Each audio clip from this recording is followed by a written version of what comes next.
원래 제목을 시작할 때 말씀을 안 드렸었는데요.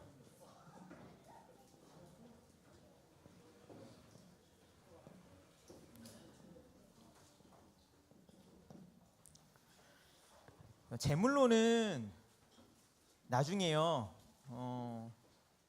그런 분이 계실지는 정말 모르겠는데, 내가 이게 참 무슨 얘기인지 이해는 안 됐으니 도서관에서 한번 책을 갖고 찾아보겠노라라고 책을 찾아보시는 분이 계실지 모르겠는데요.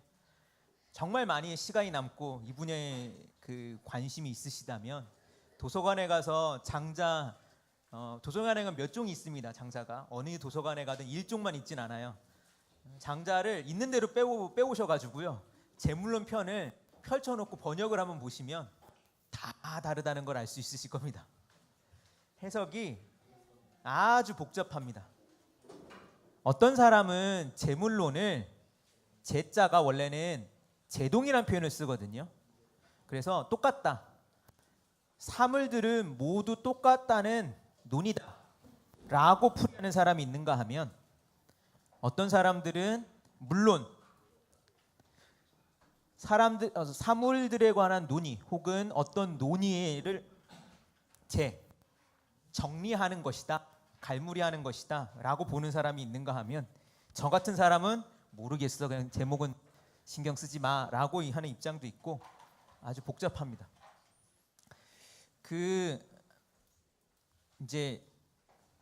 근데 그 철학에 되게 중요한 사망이 뭐냐면 주체랑 대상과 인식의 문제거든요. 뭐 이걸 굳이 없다고 얘기할 수는 없을 것 같아요. 이쪽에서는요. 나라는 게 있고 물이라는 게 있고, 이것을 대해서 갖는 마음, 이걸 혹은 이제 지라고도 얘기할 수 있을 텐데요. 어떤 판단들이 있는 거는 사실이니까요. 그런데 왜 이런 부분이 좀 어렵거나 힘들게 느껴질 수 있냐면, 내가 무엇을 안다라고 했을 때 이것이 갖고 있는 위치들이 헷갈려 버리기 때문에 그렇습니다. 장자는 근본적으로 나라고 하는 걸 자꾸 지어버리잖아요. 오상아라고 그래가지고 그렇게 돼버리면 내가 무엇을 느낀다라고 할까, 내가 무엇에 대해서 어떤 감정을 갖는다라고 하는 것이 이상하게 돼요. 근데 실제로 잘 보면 항상 주체는 주체로 있는 게 아니거든요. 어떤 판단이 찾아오기도 합니다. 시적인 표현이 그렇죠. 어떤 감정이 찾아오기도 한다고요. 내가 그 감정을 품는 게 아니라 감정이 찾아오기도 한다고요. 이건 정말 실제적인, 이제 장자는 조금 멀 수도 있지만 실제적인 예를 들면 그런 겁니다. 축구장 같은 데 한번 가보신 분 계세요? 그러니까 경기장 같은데, 아니면 이제 이번 월드컵에 어떨지 모르겠지만 이제 붉은 악마 응원하는 데 가면 어떠한 그 정감이 쫙 찾아와요. 그걸 느끼지 않나요? 그러니까 밖에 있을 땐 모르는데 저기 있는 어떤 감정의 뭐라고 하는 거죠? 세계 속으로 내가 들어가게 되고 그 감정에 내가 젖어버리게 되는 순간이 찾아오잖아요. 어떤 슬픈 공간에 가도 그럴 때가 있습니다. 그러는 걸 보면 사실은 감정이 먼저 있고 내가 그 속에 들어가게 돼버리는 순간이 있기도 하죠. 감정이 주체가처럼 느껴질 때가 있다니까요. 그거는 이제 개별이거나 개인적인 순간에도 그런 경우가 찾아올 때가 있어요. 말할 수 없는 감정을 품을 때가 있죠. 갑자기 이상한 감정이 갑자기 들 때, 대상 없이 원인 없이 뭔가가 찾아올 때가 있지 않나요? 아니, 오늘 아침에는 되게 좋았어요. 햇볕도 반짝반짝 거리고 공기도 맑고 새가 지저귀는 소리도 들리고 아침에 커피 끓여서 마시고 되게 좋았는데, 뭔지 모르겠지만 갑자기 급 우울해지는 순간이 있었던 적 있으신가요? 아니면 원인은 누구에게 물을 수도 없는데, 원인을 찾을 수도 없는데 갑자기 슬퍼지거나, 뭐 때로는 반대의 경우가 생기기도 하죠. 원인도 없고 대상도 없는데 그냥 기쁨이라고 하는 게 나를 그냥 사로잡아 버리거나 그럴 때도 있죠. 그런 면에서 보면 근대 철학이 갖고 있는 이 사망구도와 대상과 인식의 문제라고 하는 건 오늘날 다른 철학가들은 이걸 다른 식으로 고민하는 데 있어서 그 어떤 시도가 무의미한 건 아니에요. 나라고 하는 존재 없이도 우리는 뭔가를 느끼기도 하고 대상 없이도 느끼기도 하고 어떤 대상만이 그냥 우리에게 그냥 막 밀고 들어올 때도 있어 버리는 거거든요. 아까 이제 쉬는 시간에 한 분이 물화관계, 사물과 주체의 문제에 관한 질문하셨는데요. 사실 동양학 이쪽을 보면 서구 철학이랑 달라가지고요, 사물과 인간의 관계가 명확하지가 않습니다. 원래 사물이라고 하는 말이 그렇죠.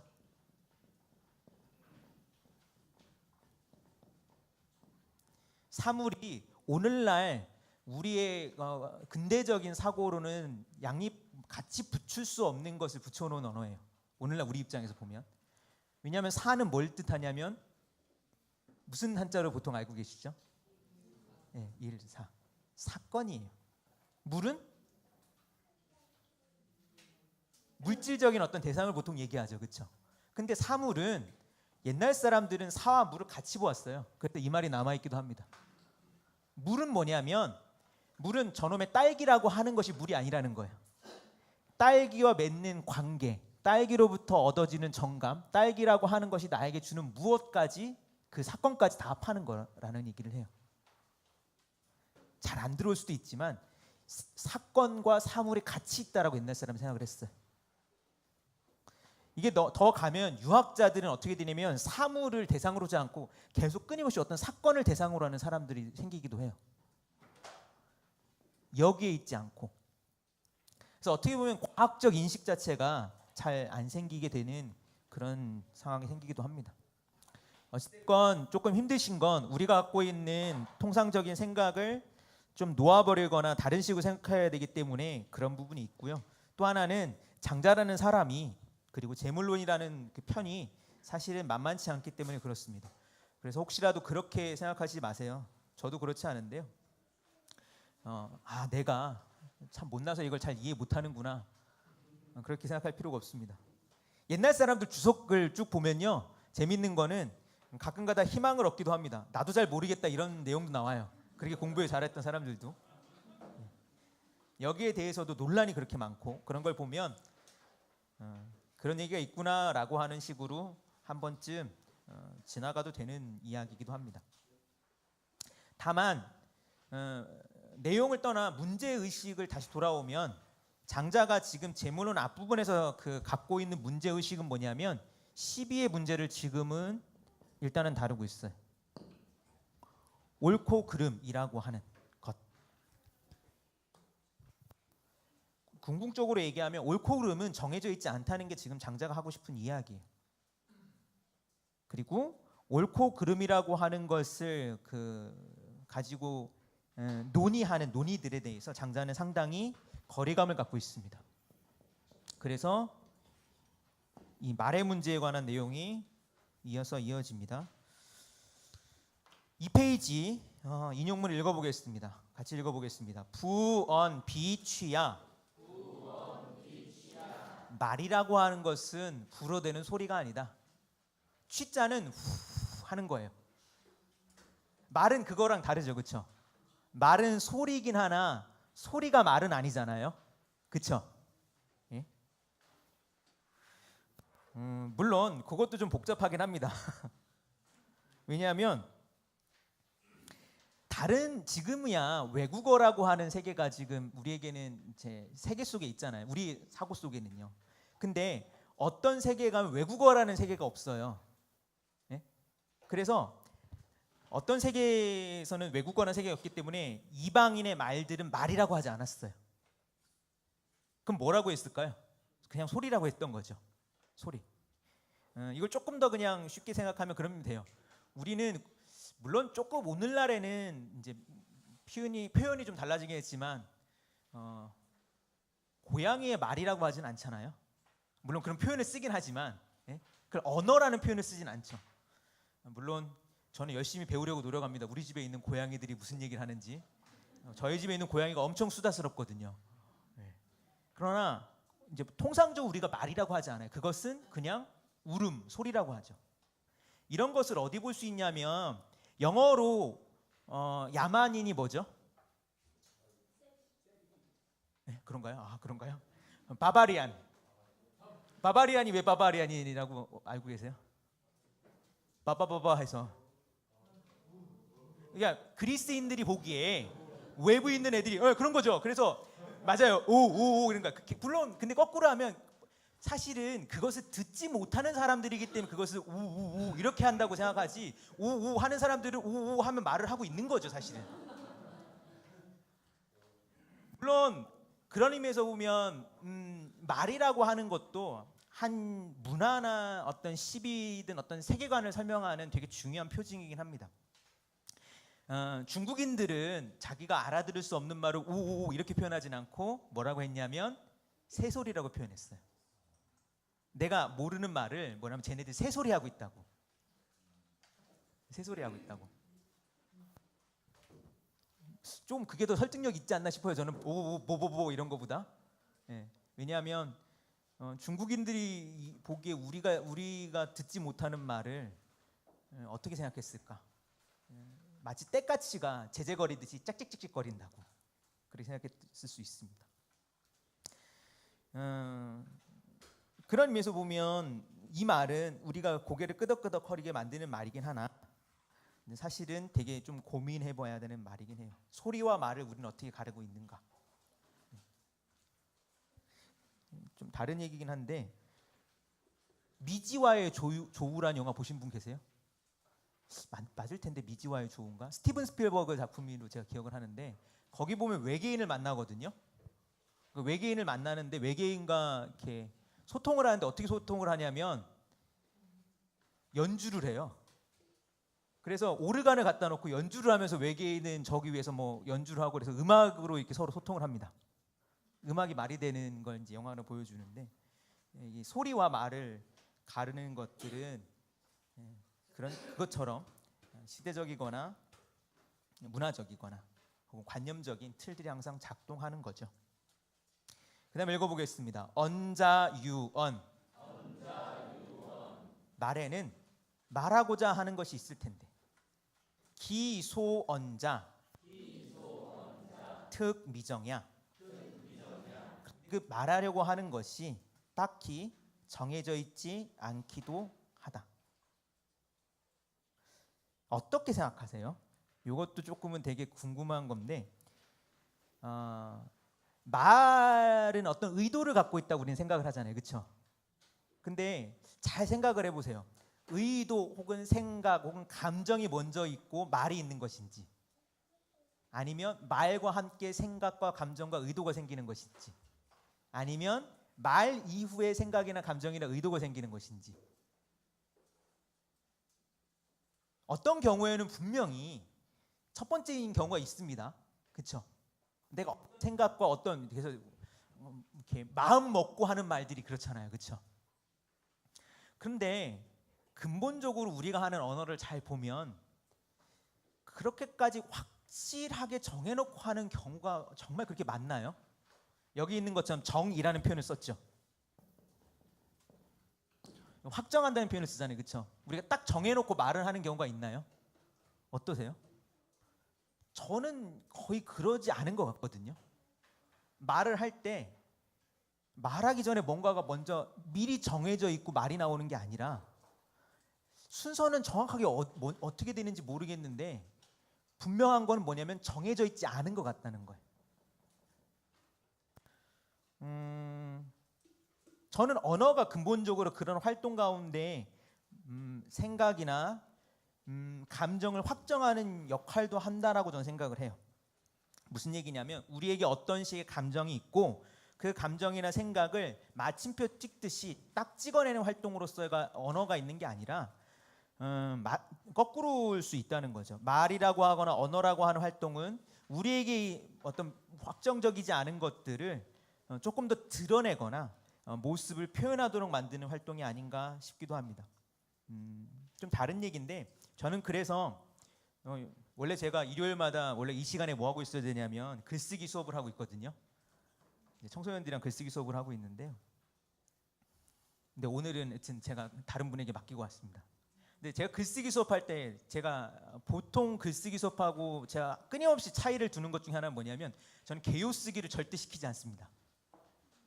왜냐하면 글이라고 하는 건 개요를 통해서 틀을 잡고 써지는 게 아니라고 생각하거든요. 그리고 사실 그거는 어떤 특정한 글쓰기만 그렇지 글쓰기라고 하는 언어의 본질적 활동은 뭐냐면 쓴다라고 하는 활동을 통해서 생각과 의견과 감정이 같이 이게 만들어지는 것이지 이걸 먼저 구조화해 놓은 다음에 이렇게 되지 않는 경우가 생기거든요. 글을 써보시거나 말을 어떤 식으로 조금 더 많이 해보는 경험이 있다면 되게 이거를 고개를 끄덕일 수가 있습니다. 내가 의도했던 것과는 다른 결과를 내오는 경우가 있잖아요. 말도 그렇고 글도 그렇고 그게 정해져 있지 않겠죠. 그리고 어떤 말은 굳이 그걸 따지지 않더라도 뭔가가 확정되어 있지 않은 말들이 분명히 있습니다. 의도나 목적이 분명하지 않은 말들이 있어요. 그 다음 읽어보겠습니다. 그 두 번째 문장을 제가 안 고쳤네요. 세 번째 그 줄을. 과유언냐 기미상유언냐. 말에는 말하고자 하는 것이 있을 텐데 그것이 딱히 정해져 있지 않을 때도 있다. 과연 그렇다면 말하는 게 있는 걸까? 말하는 게 없는 걸까? 뭔가 우리가 의도라고 하는 것과 목적이라고 하는 것을 갖지 않는 말이 있다면 그 말은 말한 것일까 말하지 않은 것일까? 그 다음 기, 이, 위, 이어, 구음. 그것을 특정한 목적이 없는 어떤 말을 그것을 구음, 새 소리와 다르다고 이야기하긴 하는데 그 다음 읽어보겠습니다. 역, 유변호, 기, 무변호. 또한 그것을 구별할 수 있을까? 아니면 구별할 수 없을까? 그 다음 도, 오호, 은이, 유, 진, 위. 언, 오호, 은, 이, 유, 십이. 도는 무엇에 가려져 있기에 진, 위, 참과 거짓이 있는 것이고 말은 무엇에 가려져 있기에 유, 십이, 옳고 그름이 있는 걸까? 근데 재밌는 건 여기서 도와 언을 지금 구별했는데요. 언도 두 가지가 있습니다. 장자는 원문을 볼 때도 그렇고 번역문에도 사실 그게 살리기 되게 어려운 부분인데 똑같은 표현을 두 가지로 쓸 때가 있어요. 어떤 식으로 지금 말을 구분하냐면 첫 번째로는 뭐 일상적인 우리의 언어를 이야기하기도 하고 지금 여기에서 말하는 언어는 참된 말이기도 합니다. 우리의 일상적인 말에는 시비가 있을 테지만 근본적으로 장자가 추구하는 참된 말에는 시비가 없다라는 얘기를 하고 싶은 거예요. 도처럼. 그런데 근본적인 우리의 언어에는 시비가 없을 텐데 대체 말이 무엇 때문에 시비가 있게 된 걸까? 이런 질문입니다. 그 다음 읽어보겠습니다. 도, 오호, 왕이, 부, 존. 언, 오호, 존이, 불, 가. 도는 어디에 가버렸기 때문에 여기 있지 않은 것이고 우리에게 도가 있지 않다는 거죠. 여기서 말은 참된 말이기도 합니다. 그 참된 말은 어디에 있기 때문에 우리에게 소통되지 않는 것일까? 그런 거 뭐 질문해 보신 거 있지 않으세요? 뭔가 참된 어떤 무엇이 있다면 우리에게 있는 그런 식의 뭐 진위를 따지거나 시비를 따지는 그런 다툼들이 사라질 텐데 그 순수한 말이 있다면 정말 참된 말이 있다면 그런 뭔가를 다투는 게 없을 텐데 과연 그런 게 있을 수 있을까? 요거는 조금 다르지만 일부 철학자들은 그런 표현을 쓰기도 합니다. 바벨의 언어라는 표현을 쓰기도 해요. 바벨의 언어가 뭘까요? 바벨의 언어. 바벨. 네, 바벨 타보면 뭐가 떠오르시죠? 네, 언어가 달라졌다는 거잖아요. 거기서 이야기하는 건 뭐냐면 바벨의 언어라고 하는 건 달라지기 이전의 언어를 상상적으로 얘기하는 거예요. 그런 언어가 있다면 뭐가 필요가 없을까요? 일단 번역이 필요가 없겠죠. 그리고 번역이 필요가 없다는 건 뭐냐면 그 언어에서는 뭐 이런 표현을 하면 글쎄요 소통이 훨씬 더 원활하겠죠. 시비를 따지거나 이런 표현을 가지고 맞고 틀리고를 따지거나 그러지 않을 수 있지 않냐라는 이야기를 하는 사람도 있습니다. 근데 과연 그럴까는 잘 모르겠습니다. 그 다음에 읽어보겠습니다. 도, 은어, 소, 성. 언, 은어, 영화. 근데 장자는 이렇게 진단합니다. 도는 어디에 가려져 있냐면 소, 성, 작은 어떤 성취에 가려져 있고, 말은 영화, 화려함에 가려져 있다라고요. 고, 유, 유묵지 시비. 그러므로 장자 당시에 장자가 경험하기에 이런 시비를 갖고 다툰답니다. 유가와 묵가의 다툼, 시비가 있다. 그 다음에 재밌습니다. 이, 시, 기, 소, 비. 이, 비, 기, 소, 시. 어떤 식으로 싸우느냐? 이렇게 싸운다는 거예요. 시는 무슨 뜻이죠? 옳다고 하는 거예요. 뭘 옳다고 하냐면 기, 소, 비. 그르다고 하는 것을 옳다고 해요. 유가와 묵가는 서로 상반된 주장을 했던 집단이거든요. 그러니까 뭐냐면 이쪽에서는 시라고 하는 것을 이쪽에서는 뭐라고 하는 거죠? 비라고 하고, 여기서는 비라고 하는 걸 여기서는 시라고 한다는 거예요. 그 그르다는 것을 옳다고 하고, 이, 비, 기소시, 그 옳다고 하는 것을 비, 그르다고 한다. 이게 시비다툼이라는 거죠. 물론 오늘날 우리가 살아가는 사회 속에서는 시비라는 것이 명확하지 않을 때가 있긴 합니다. 그러나 근본적으로는 이런 식의 다툼 양상을 갖고 있죠. 이쪽에서는 시라고 하는 걸 저쪽에서는 비라고 하고, 저쪽에서 비라고 하는 걸 여기서는 시라고 하고. 그 다음 읽어볼까요? 욕시 기소비. 이, 비, 기소시. 욕하고자 한다면 그 그르다고 하는 것을 옳다고 하고, 옳다고 하는 것을 그르다고 한다면, 그 다음 읽어보겠습니다. 즉 막약이명. 그런데 그것들보다는 뭐가 더 낫냐면 명. 어떤, 저는 그걸 이제 여기서는 지혜로 풀었는데요. 어떤 밝음으로 하는 것만 못하다. 거꾸로 얘기하면 지금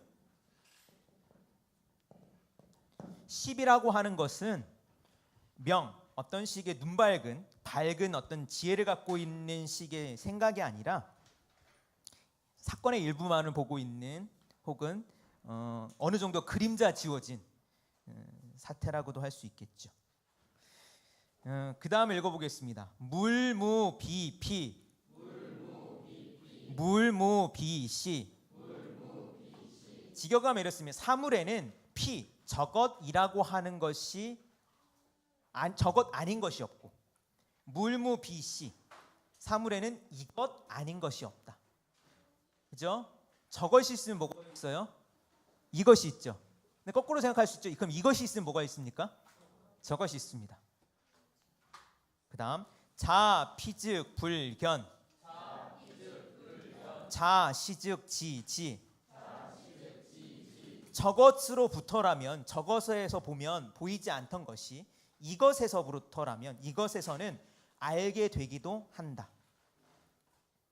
그 다음 고왈. 피, 출, 시. 시역인피.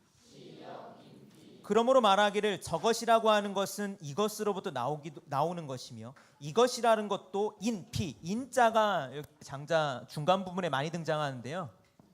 근거로 한다라는 거예요. 그것 때문에라는 거예요. 저것 때문에이기도 하다, 이것은. 그래서 이거를 뒤에는 조금 더 우리가 받아들이기 쉬운 언어로 되어 있습니다. 그 다음 읽어보겠습니다. 피시 방생지설야. 이게 뭐냐면 저것과 이것이라고 하는 것이 방생, 함께 생겨난다고 하는 말이다. 그러니까 장자는 한편으로는 이 뒤에 부분에서는 어떤 얘기를 하냐면 어떤 짝을 이루어서 나타나는 개념이 있다는 얘기를 해요. 사실 시비라는 게 그렇죠. 시비는 뭔가요? 옳은 게 있고 그른 게 있다는 거예요. 그럼 뭐가 먼저 생겨났느냐는 얘기하기 되게 힘들죠. 그러나 그것이 짝을 이루고 있어요. 마치 PC라고 하는 짝처럼 함께 생겨난다고요. 근데 또 재미있는 얘기를 합니다. 요거는 좀 읽어본 다음에 풀이하겠습니다. 수연. 여기도 못하네요. 방생방사. 방사방생. 방가 방불가. 방불가 방가. 인시인비, 인비인시. 원문으로 보면 되게 재밌죠. 방생방사 이렇게 나오면서요.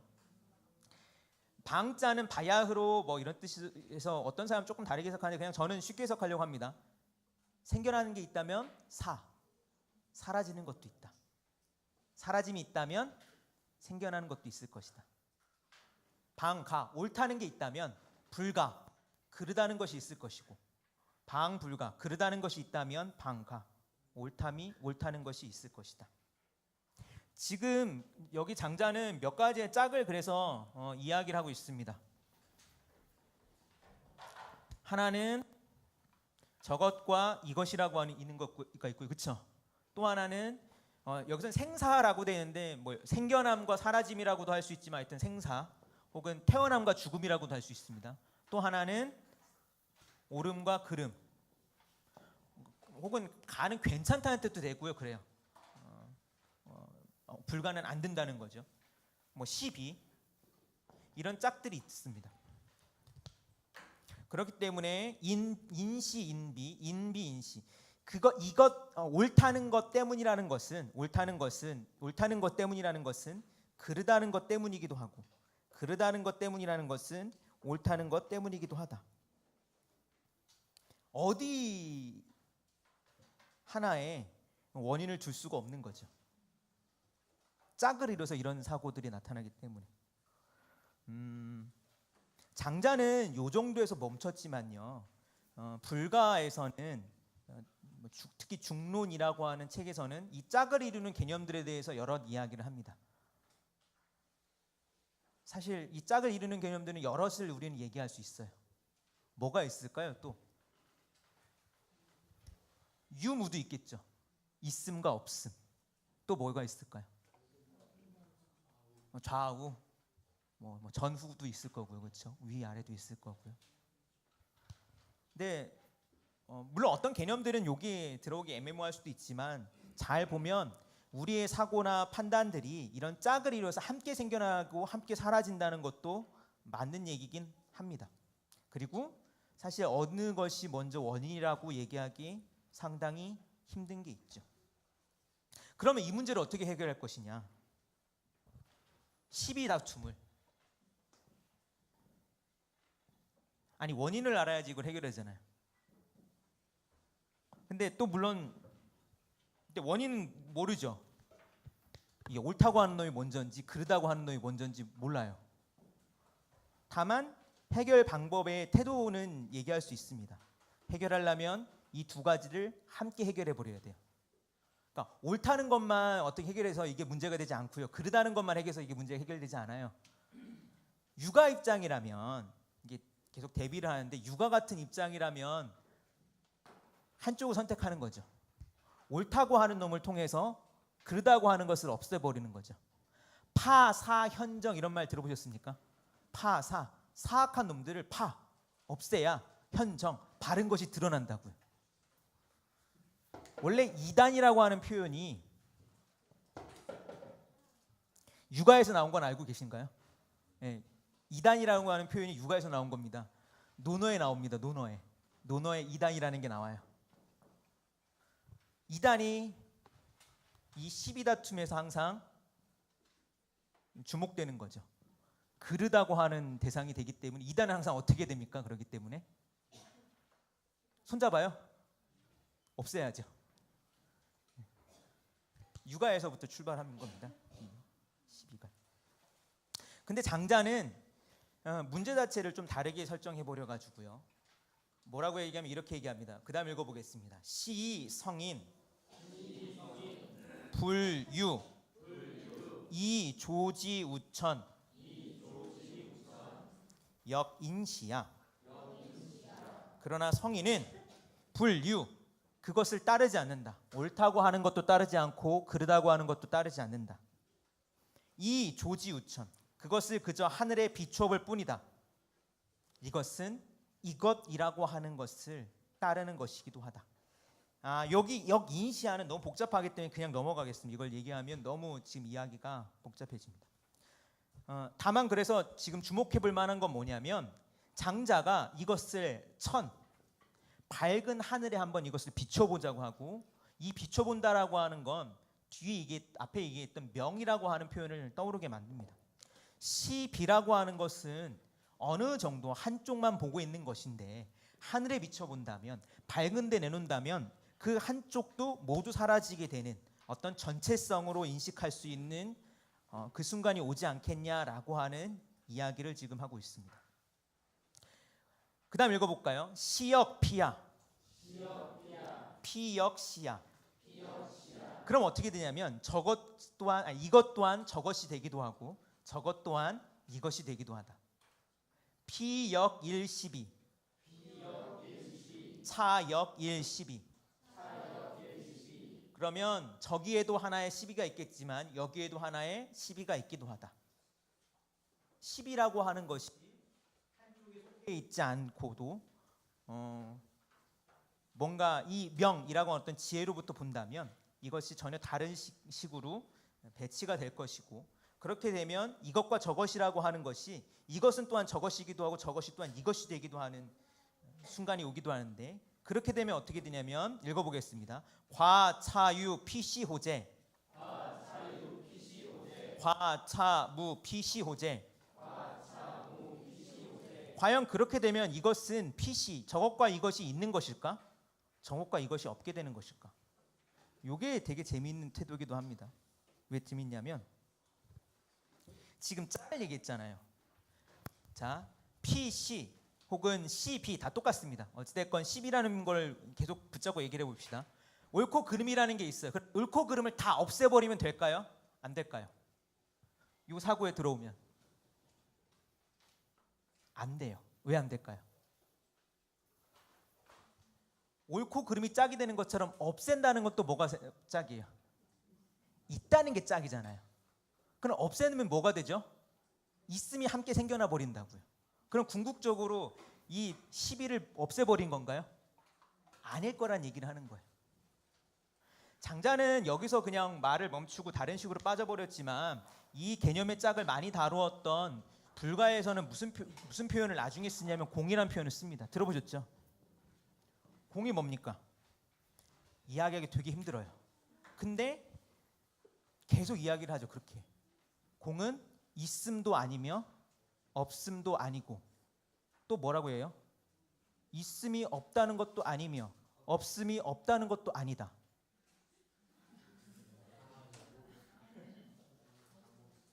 그럼 이런 논리 구조를 갖고 보면 궁극적으로 추구하는 건 뭐냐면, 옳음이 그르다고 하는 것도 아니고 그름이 옳다는 것도 아니에요.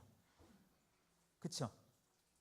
또한 CB를 그냥 묶어서 얘기하면 CB가 없어야 된다는 것도 아니고 CB가 없어야 한다는 것도 아니라고요. 이제 까마득해지죠. 이 뒤에 가면 다음에 소개시킬 문장에서는 그런 표현을 씁니다.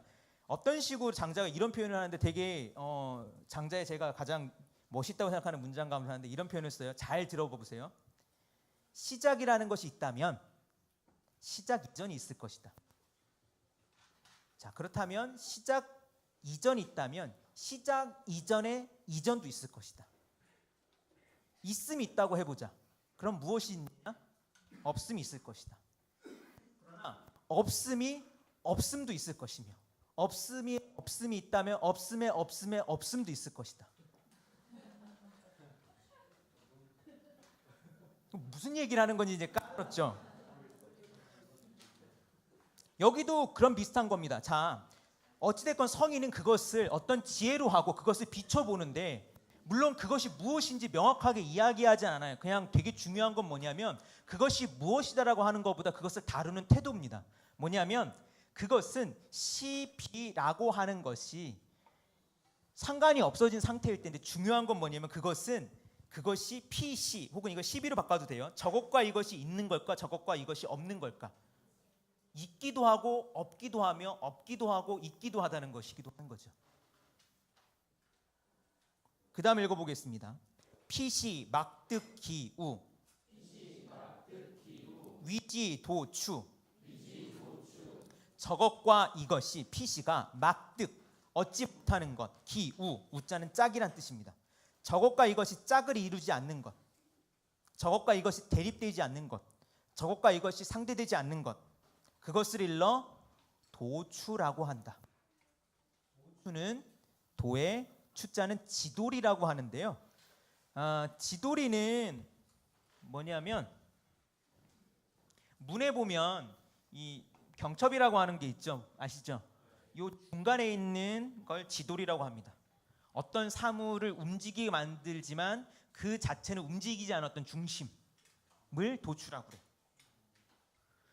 다르게 얘기하면 어떤 중심, 혹은 이게 중심이란 말도 조금 위험하긴 한데 어찌됐건 어떤 것을 움직이도록 하지만 자신이 움직이지 않는 무엇이 있는데 이것이야말로 도의 자리라고 하는 거예요. 지금 장자가 추구하고자 하는 것이 여기라고 할 수 있습니다. 그 다음도 읽어보겠습니다. 추, 시, 득기, 환중, 이응, 무궁. 자, 그런데 이 지돌이라고 하는 것은 처음부터 그 환중, 돌아가는 중심을 얻어놓았기 때문에 거기에 있기 때문에 이응, 대응하는 것이 무궁, 끝이 없다. 그 다음 시역일 무궁, 비역일 무궁야. 옳다고 하는 것도 하나의 끝없음이고 그르다고 하는 것도 하나의 끝없습니다. 다르게 얘기하면 지금 이 지돌이라고 하는 데서 대응한다고 했을 때 이것은 시가 있기도 하고 비가 있기도 하다는 거예요. 시, 비라고 하는 것이 이 도의 지돌이 자리에서는 시, 비라고 하는 짝 없이 받아들여진다는 이야기로 생각하시면 쉽습니다. 그 다음 읽어보겠습니다. 고, 왈, 막약, 이명. 그러므로 이르기를 이명, 지혜로 하는 것만 못하다라고 말한 것이다. 이 도의 지돌이야말로 명, 지혜롭다라고 할 수 있는 자리라는 것이죠. 일단은 준비해 있는 문장을 쭉 봤는데 맨 마지막에 지금 장자가 추구하고 있는 거는 상당히 좀 난감하긴 합니다. 그러나 어찌됐건 왜 난감하냐면 분명히 무슨 얘기를 하는지 모르겠으니까요. 그렇죠? 아까 그 이중 부정을 자꾸 사용하잖아요. 그렇죠? 무엇도 아니며 저것도 아니라고 하는 부정을 자꾸 사용하면서 과연 그것이 무엇이냐라고 하는 질문들을 끊임없이 남기긴 하지만 본질적으로 그것은 이름 붙일 수 없는 것이기도 한 건 사실입니다. 아까도 말씀드렸지만 후대의 불가 그 학자들은 아마도 여기에 공이라는 이름을 붙여주고 싶었을 테지만 장자는 그것 자체도 어떻게 생각했을지 모르겠어요. 다만 이러한 부분이 있다라고 하는 하나로부터 생각을 해볼 필요가 있습니다. 조금 더 일상적으로 이 질문을 돌아오면 이럴 수 있다는 얘기인 거죠.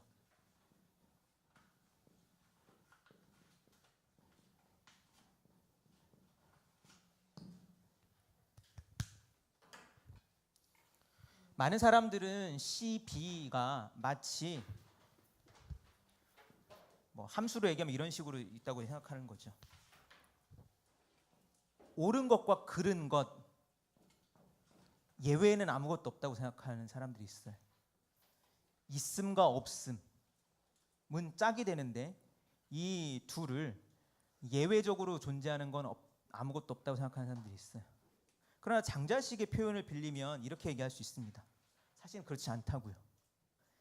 옳기도 하고 그르기도 한 것도 있을 수 있으며 그르기도 하고 옳기도 한 것도 있을 수 있고, 근데 사실 더 추구하는 건 옳고 그름을 어떤 식으로 초월한 자리를, 이 사람은 초월적 인식이라고 할 수 있는데 그걸 추구하긴 하지만 일상적으로 얘기하면 그럴 수 있죠.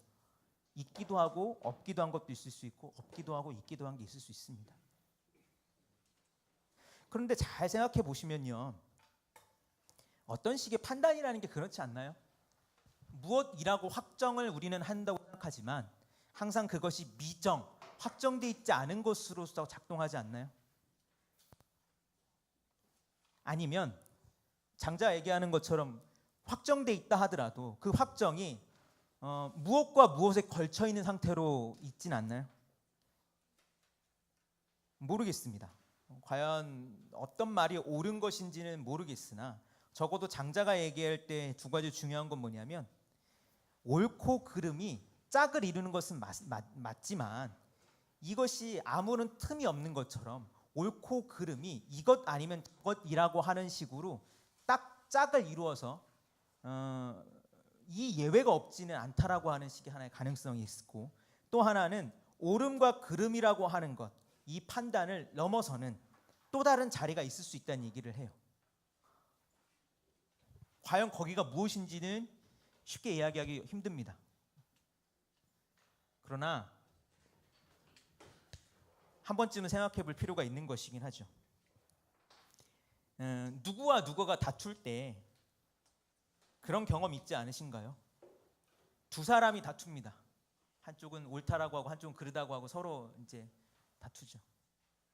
큰 싸움에서 보면 사실 이 둘은 해결 방안이 아무데도 없고, 뭐 그렇게 싸우는 경우 보시지 뭐 없으셨나요? 생사를 거의 두고 싸우는 것 같은 사람들, 뭐 그럴 때가 본질적으로 있지 않나요? 근데 제3자가 보기엔 어떻습니까? 그런 것을 보면 좀 웃겨 보일 때가 있을 수 있지 않나요? 둘은 이것 아니면 저것이라고만 싸우는데 제3자가 보기에는 이것도 저것이고 저것도 이것이고 이것과 저것이 뭐 모르겠다라고 그냥 그럴 때가 있을 수 있잖아요. 아마도 도추라고 하는 자리는 끊임없이 그 예외적인 자리를 이야기하는 게 아닌가 싶습니다. 시비를 두고 다툴 때 예외적인 자리가 있다고요. 그리고 그 예외적인 자리에서는 시비라고 하는 것이 있기도 하고 없기도 하는 자리가 있을 수 있겠죠. 물론 여기서는 도의 지돌이라고 그래서 그것이 마치 어떤 중심에 있는 것처럼 표현하긴 했으나, 잘 생각해 보면 그것은 어느 중심에 있고 우리가 외부에 있기 때문에 이런 문제가 생기는 것이 아니라, 거꾸로 우리는 어떤 사건의 중심에 있지만 그 외부에 있는 사람이 그렇게 볼 수도 있어요. 거꾸로 도의 지돌이라고 하는 식의 이런 식의 자리는 그 싸움의 외부에 있는 자들이 끊임없이 발견하는 것일 수도 있다는 거죠. 그리고 그런 의미에서는 도의 지돌이는 어떤 한 장소에 있는 것이 아니라 끊임없이 발견되거나 경험되어야 되는 예외적인 순간이라고도 할 수 있지 않을까 싶습니다. 이런 식의 표현들, 이런 식의 사유들이 사실은 낯설어요. 오늘날 우리에게는. 있으면 있다고 하고 없으면 없다고 해야 되는데, 있음과 없음을 뒤섞어 버리는 말은 대체 무엇일까? 근데 제물론이 막 이런 표현으로 막 가득 차 있거든요. 전체가 가득 차 있습니다. 이런 말을 하는 것인지 저런 말을 하는 것인지 모호한 말들로 가득 차 있습니다. 근데 딱 보면, 어떻게 생각을 해보면 사실 모든 것의 존재라고 하는 것이 약간은 그런 식으로 있는 게 아닌가 싶어요. 있기도 하고 없기도 한 식으로 존재하는 게 아닌가 싶기도 합니다. 이 문제는 아마 다음 시간에 다시 한번 이야기를 할 테지만, 더 중요한 거는 어찌됐건 오늘 다뤘던 뒷부분에서는 이 12 이야기를 한다는 점을 생각해 보면 여러 가지를 다르게 생각해 볼 수 있는 여지가 있는 거기도 합니다.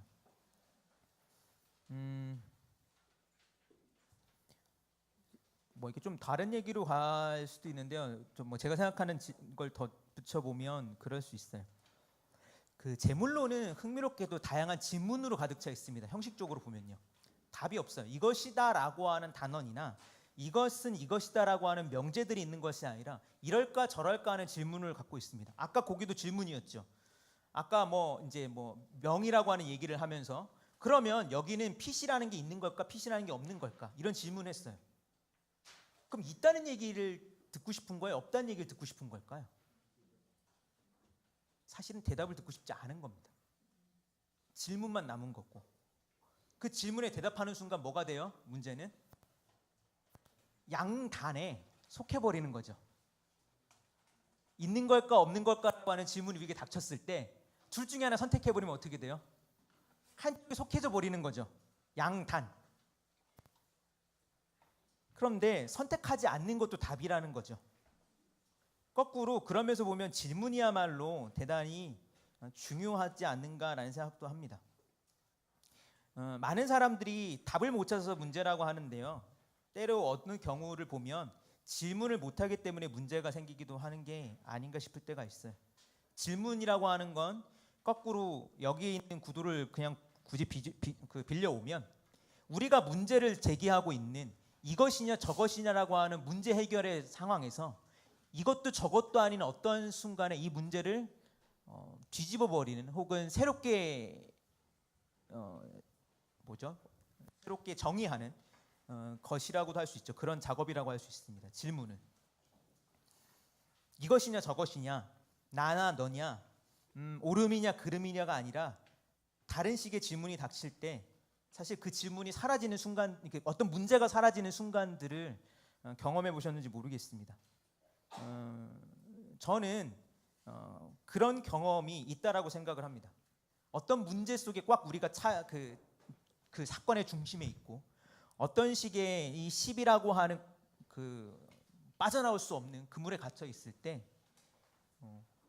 어떤 예외가 질문처럼 닥치면 사실 이 문제가 송두리째 사라져 버리는 순간이 닥치기도 하는 거죠. 그리고 그런 연습을 많이 해야, 그리고 그런 것들에 대한 예외적 가능성, 예외적 어떤 뭐라고 해야 될까요? 상황에 대한 인식을 끊임없이 해야 우리가 이것이냐 저것이냐라고 하는 것을 넘어서 다른 게 될 수 있지 않을까 싶습니다. 사실 얼마나 답답하겠어요. C, B라고 하는 세계만 있다면 C, B라고 하는 세계에서는 뭐밖에 없냐면 이쪽이냐 저쪽이냐밖에 없어요. 그리고 거꾸로 얘기하면 C, B를 끊임없이 판단하고 있다고 하더라도 그것은 가끔 가다가 옳다라고 하는 걸 그르다고 생각하고 그르다고 하는 걸 옳다라고 생각하는 정도밖에 안 되겠죠. 그러나 옳다는 것을 그르다고 하거나 그르다고 하는 걸 옳다라고 하는 이 양단을 오가는 것도 되게 훌륭한 사람이긴 하나 더 훌륭한 사람이 있을 수 있는 거죠. 어떤 사람이 있냐면 시비 자체가 문제되지 않는, 시비 자체를 자신의 어떤 삶의 틀로 여기지 않는 사람이 있을 수도 있습니다. 돌아오면 어떤 이런 파괴적 행동, 파괴적 사고야말로 장자가 여기서 이야기하고 싶은 게 아닌가 싶어요. 그러나 거듭 말하지만 사실 이게 말은 쉽지 모호합니다. 저도 재물론을 이야기하고 강의를 하거나 생각을 하면서 뭐 그럴 수 있겠다 싶은데 이걸 실제적으로 돌아보면 막막해요. 그리고 과연 그것이 어떤 식의 언어로 표현되기 힘든 어떤 그 문제가 있기 때문에 정말 그럴 수 있을까라는 의심이 드는 것도 있습니다. 그러나 논리적으로 보면, 논리적으로 그냥 더 깔끔하게 보고 더 분명히 보면 그런 거죠. 하나의 마치 닫힌 공간처럼 하나의 닫힌 사유가 있고 그 닫힌 사유 속에 하나의 커다란 장벽이 있어서 옳음과 그름이라고 하는 양단이 있지만 사실 그것만 이 세계에 존재하는 건 아니거든요. 말씀드렸듯이 재물론 이전에 소유에 있는 것처럼 세계는 사실은 이거보다 더 클 것이며 이 외부는 이거보다 훨씬 더 클 것이고 이 외부가 없다고 생각하는 것도 되게 어리석은 생각일 것이고 이 외부라고 하는 것에서 본다면 옳음과 그름이라고 하는 것은 새롭게 정의되거나 아니면 아예 지워지거나 혹은 이걸 그냥 가져가도 돼버리는 순간들이 도래할 수도 있는 거죠.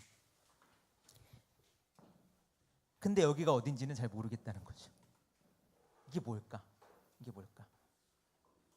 누군가 그런 얘기를 했습니다. 혁명이란 뭘까? 혁명이란 알 수 없음으로 닥친다라고 누구는 얘기하더라고요. 왜 그러냐면 그럴 겁니다. 혁명이라고 하는 것은 근본적으로 바꾸는 거잖아요.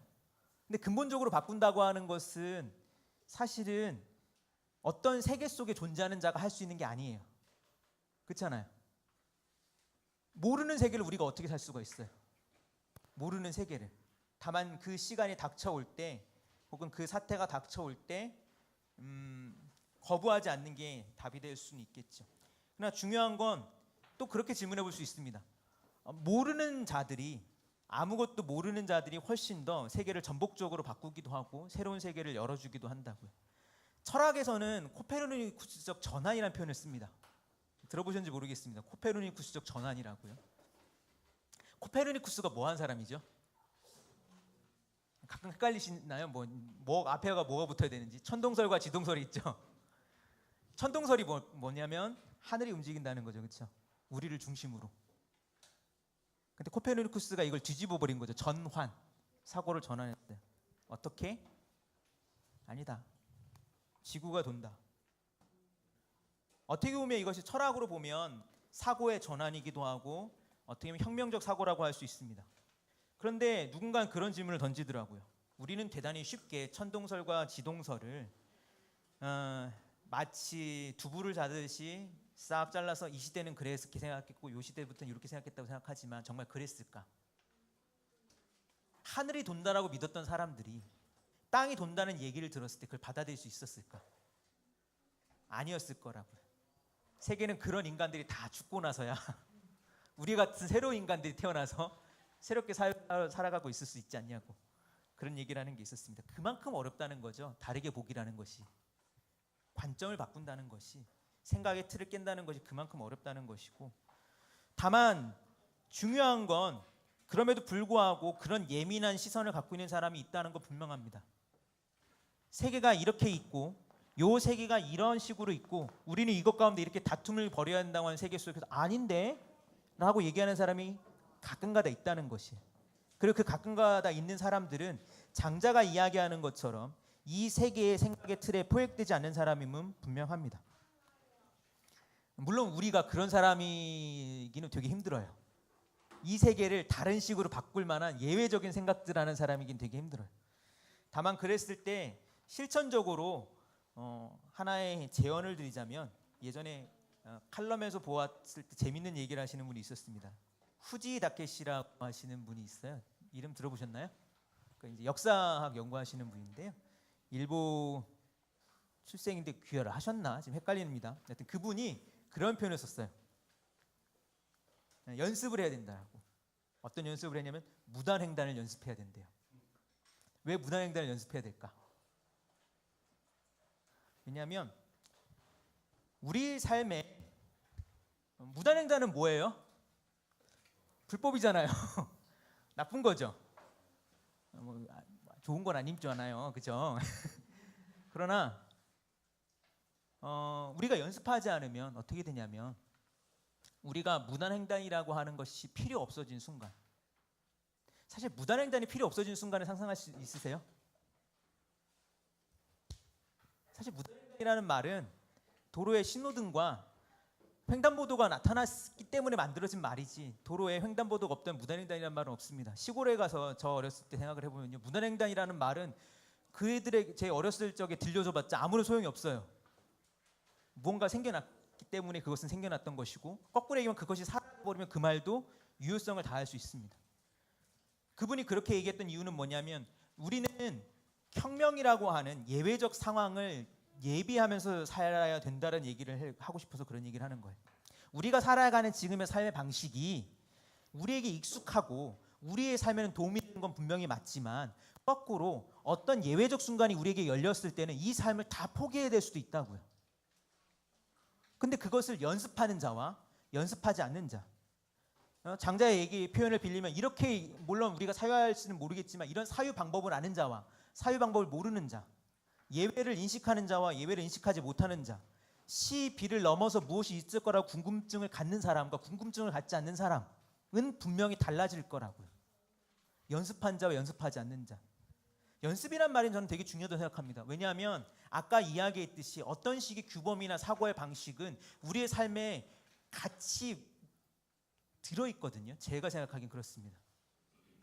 무슨 얘기냐면, 생각이 따로 있고 우리 몸이 따로 있는 것이 아니라 우리의 실천 행동과 우리의 어떤 행동 방식 가운데 그것들이 젖어들어 있기 때문에 사실은 그것을 떼어버리는 건 엄청 힘들어지기도 해요.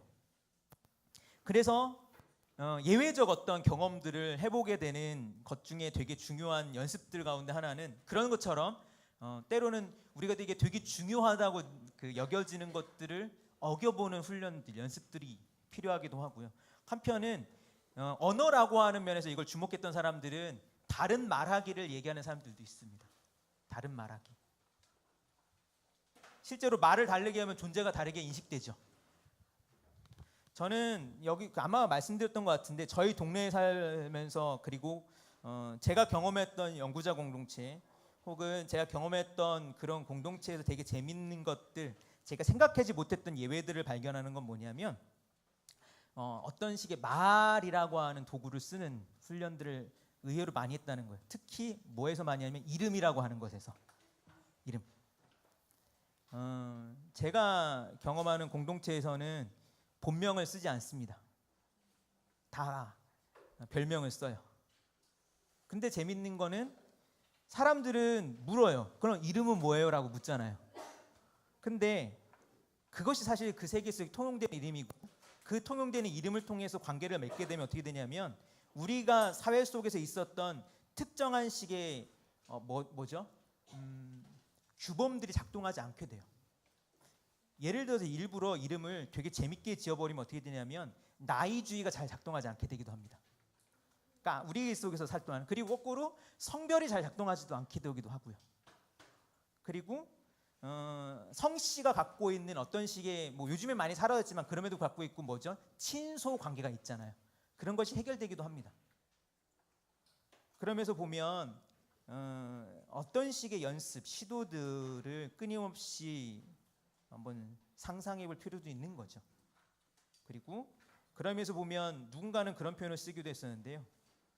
예배적 공동체라는 말을 쓰는데 그런 건 그럽니다. 흔히 우리는 그렇게 생각을 하잖아요. 공동체라고 하는 것은 어떤 식으로 동일한 사고와 동일한 생활 양식과 동일한 가치성을 공유하고 있는다고 생각을 하는데, 누군가는 그런 표현을 씁니다. 그런 공동체도 있지만 예배적 공동체도 있다고. 뭐냐면 한 사회의 규범과 한 사회의 무엇이라고 하는 시비라고 해서, 물론 그건 시인 경우가 많겠죠. 그런 것을 거부하고 다른 것으로서 자기 존재를 위치지키는 사람들의 공동체도 있을 수 있다고요. 그런 건 뭐냐면 그 사회 속에 있는 틀들을 끊임없이 깨트리는 방법으로 이 공동체가 만들어질 수 있겠다는 이야기인 거죠. 저도 그런 걸 경험하게 됩니다. 다른 관계 속에 들어갔을 때, 다른 어떤 사고 속에 들어갔을 때 이걸 이렇게 생각하지 않아도 되는구나라고 하는 경험들을 가끔가다 할 때가 있는데요. 글쎄요. 뭐 예를 들면 그런 게 다양한 게 있을 수 있겠죠. 소유 혹은 뭐 예절 규범, 관계, 어떤 가치, 이런 부분이 있을 수 있을 것 같습니다. 그런 부분을 개별적으로 어떻게 깨트리냐는 지금 이 시간에 대해 얘기할 수는 없지만, 그것을 깨트리는 방법은 아마 이와 같아야 된다라고 저는 생각을 합니다. 첫 번째 방법을 이야기하면 나를 잃어버렸다라고 얘기하는 것처럼 나를 잃어버릴 준비가 되어 있을 수 있어야 될 수도 있습니다. 내가 생각하는 나라고 생각했던 규범의 세계와 나라고 생각했던 어떤 감정의 어떤 묶음을 벗어버려야 될 때가 우리에게 찾아올 수도 있어요. 그리고 그때는 마치 여기는 고목과 같고 말라버린, 죽어버린 재 같다고 했지만 거꾸로 반대일 수 있습니다. 그때야말로 안성자유는 그렇게 그 사람을 인식했지만 거꾸로일 수도 있어요. 그때 남각자기의 모습은 가장 생기 있고 가장 활발하며 가장 어떤 가능성으로 뭉쳐있는 순간일 수도 있습니다. 첫 번째는 그런 게 있을 수 있고요. 그러면서 보면 우리의 어떤 식의 삶의 양식이나 태도들을 나의 것이라고 생각하지 않는 게 있어야 되겠죠. 잃어버리는 경험들. 또 하나는 장자가 얘기하는 것처럼 어떤 부정의 사고 방법을, 사유 방법을 한번 배울 필요가 있습니다. 부정이라고 하는 것은 옳다라고 하는 것을 그르다고 하는 식이 아니라, 그르다고 하는 것을 옳다라고 하는 식의 상대를 세우는 방식이 아니라 그 모든 것을 거부하는 방식으로. 사실 거부라는 말이 조금 맞는 것 같습니다. 그것을 지우려고 하는 노력도 아니고 그것을 상대하려는 노력도 아니고 그것으로부터 끊임없이 물러서는 태도 혹은 그것으로부터 자기를 떼어내는 태도들, 시비라고 하는 다툼에 들어가지 않는 방법. 좀 적절한 예인지 모르겠지만 제가 초등학생이랑 이야기를 하다 보면 혹은 같이 옛날 제 모습을 돌아보면 그럴 때가 있어요. A라는 애가 B라는 한테 얘기합니다. 야, 떠들지 마! 얘기를 해요, 옆에 있는 애가. 그럼 B가 A한테 얘기하죠. 너도 시끄럽게 했잖아.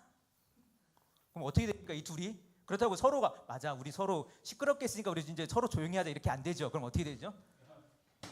계속 싸우고 계속 소리가 점점 시벨이 올라가죠. 또 다른 사람이 등장합니다. 저 같은 미숙한 선생님이 등장해서 뭐라고 하냐면 둘 다 조용해. 그럼 뭐라고 하죠? 얘가 떠들었어요. 얘가 떠들었어요. 그러면서 어떻게 되냐면 일종의 어떤 이 좀 이건 하나의 제게 그냥 되게 단순한 얘기지만 그냥 사태가 해결되기는커녕 이 사태가 점점 확장되는 경험들을 어떻게 해보신지 모르겠습니다. 그러나 반대의 방향도 있는 거죠. 이 모든 것들이 정막으로 잦아들게 되는 방법이 있을 수 있습니다. 그게 뭔지는 잘 모르겠습니다. 그러나 적어도 여기에서 참전하면, 그런 식으로 참전하면 절대 문제가 해결 안 된다는 것은 제가 좀 나이가 드니까 배웠어요. 네. 정말 한10몇 년 전에, 10수년 전에 초등학생 애들이나 이런 게 매일매일 벌어서 얼마나 골치 아팠는지 모릅니다. A랑 B랑 싸우고 B랑 A랑 싸울 때 내가 등장했는데 이 문제가 끊임없이 이 세 사람의 문제가 돼버려 가지고 일단 해결이 안 되는. 지금이라면 어떻게 했을까는 모르겠어요. 하나 다만 중요한 건 이도저도 아닌 방법들, 거부함을 통해서 가능하지 않을까 싶습니다. 지난 시간의 말을 빌리면 김시천이라고 하는 사람은 소요유의 유를 놀다라고 번역하지 않고 논일다라고 번역했고요. 이 논일다라고 하는 건 뭐냐면 거리두기라고 표현했습니다. 어떤 사태로부터 떨어져 있는 것, 사태로부터 떨어져 있기 때문에 그 사태 안에 있는 세계로부터 다른 생각과 다른 관점을 가질 수 있는 가능성, 그것을 오늘의 문제로 얘기하면 부정하기, 거부하기, 혹은 그것이 아님이라고 하는 이야기를 한번 말에 넣어보기라고도 할 수 있을 것 같습니다. 그러면 그걸 유라고도 설명할 수 있겠죠. 다른 식으로 논의는 법이라고도 얘기할 수 있지 않을까 싶습니다. 시간이 많이 흘렀습니다. 오늘은 여기까지 하고요. 뒤에는 제물론에서는 뒷부분에 나왔던 식의 약간의 논변을 다음 시간에는 조금 더 덧붙여 보려고 하고요.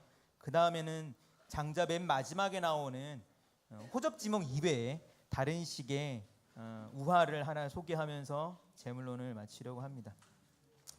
혹시 궁금하신 거 있을까요? 흔히 얘기하는 질의응답.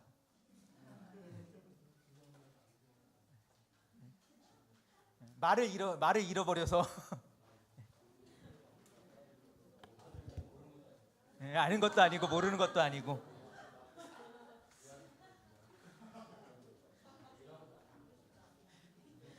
제가 그 얘기를 들렸는지 모르겠네요. 우화라고 하는 것이 원래 매력이 있는 거라고요.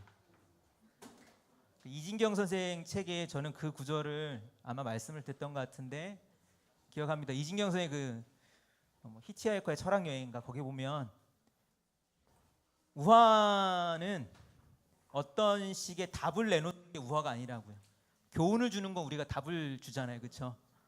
예를 들면 그 개미와 배짱이 얘기에서는 답이 정해졌잖아요. 뭐 하라는 거예요? 열심히 일하는 식으로, 그렇죠? 교훈. 원래 우화는 교훈을 주는 게 아니라 어떤 식의 매력을 주는 거라고요.